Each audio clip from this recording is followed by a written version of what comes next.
কথায় আছে কারো সর্বনাশ তো আবার কারো পৌষ মাস। বন্যায় যখন ভূতনি ভাসছে তখন বাড়তি মুনাফা কামাতে চলেছেন কিছু অসাধু নৌকা চালকেরা। নৌকায় উঠলেই দিতে হচ্ছে বাড়তি টাকা। বন্যায় প্লাবিত এলাকার মানুষদের 50 টাকা মাথা পিছু লাগছে নৌকা পারাপারে। এমন অবস্থায় বন্যা কবলিত মানুষদের মধ্যে বাড়ছে ক্ষোভ। প্রশ্ন উঠছে, প্রশাসনের তরফে যখন এত সরকারি নৌকা দেওয়ার কথা বলা হচ্ছে, তাহলে সেই নৌকা গেল কোথায়? বাঁধ ভেঙে প্লাবিত হয়েছে মালদার মানিকচক ব্লকের ভূতনি থানা এলাকা।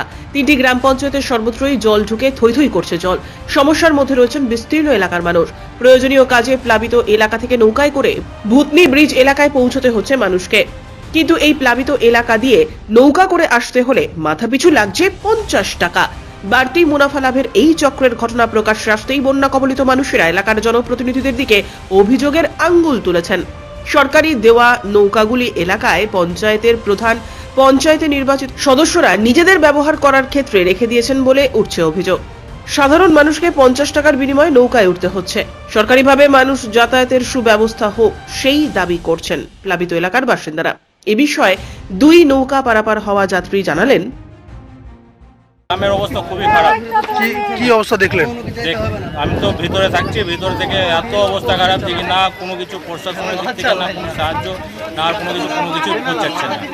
তো এখান থেকে মানুষ যাচ্ছে কিভাবে? যাচ্ছে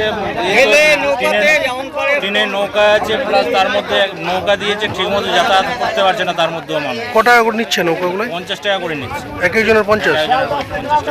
তো সরকারিভাবে কি কোনো ব্যবস্থা আছে? সরকারিভাবে ওই হিসাবে তো সরকারিভাবে কোনো কিছুই বুঝতে পারছি না। 50 টাকা করে যখন দিতে হচ্ছে তাহলে সরকারি হিসাবে তো কোনো কিছু না, প্রাইভেটেই চলছে। তাহলে অবস্থা ভয়াবহ। জল হেলে হেলে ঘাটা আসতে হয়, জল হেলে হেলে গরুকে খাবার দিতে হয়, জল হেলে হেলে ছাগলের খাবার আনতে হয়, জল হেলে হেলে আমাদের জল আনতে হয়। নৌকা টোকা দিয়েছে কিন্তু আমাদের লাইনা মেম্বার এবং প্রধান ছাড়া অন্য কোনো লোক নাই। ওরাই সব নৌকা ওরাই ভোগ করছে, ওরাই রক্ষক, ওরাই ভক্ষক। এই সমস্ত কিছু ওরা করছে, আমাদের কোনো পাত্তা লাগতে দেয় না। অন্যদিকে নৌকার মাঝিরা জানাচ্ছেন তারা নিজ খরচে নৌকা চলাচল করছেন, তাই সেই খরচের টাকা জোগাড় করতেই 50 টাকা করে নেওয়া হচ্ছে। এ বিষয়ে 2 নৌকা চালক কি জানালেন শোনাবো আপনাদের। তারপরে চাম্পানগর, ওই এলাকাগুলোতে যাচ্ছে। এলাকা গ্রামে গ্রামে লোক আসতে পারছে না, গ্রাম থেকে উঠিয়ে নিয়ে আসছে। ক টাকা করে নিচ্ছ এই যাওয়ার পথে? 50 টাকা এক একজনের। তো সরকারিভাবে কিছু বলেনি তোমাদের? আমাকে কিছু বলেনি। তোমরা সবাই নিজেদের মতো করে নিয়ে আসো? আমরা নিজেই সব কিছু খরচা করে, আমার সাথে সরকারের কোনো যোগাযোগ নেই।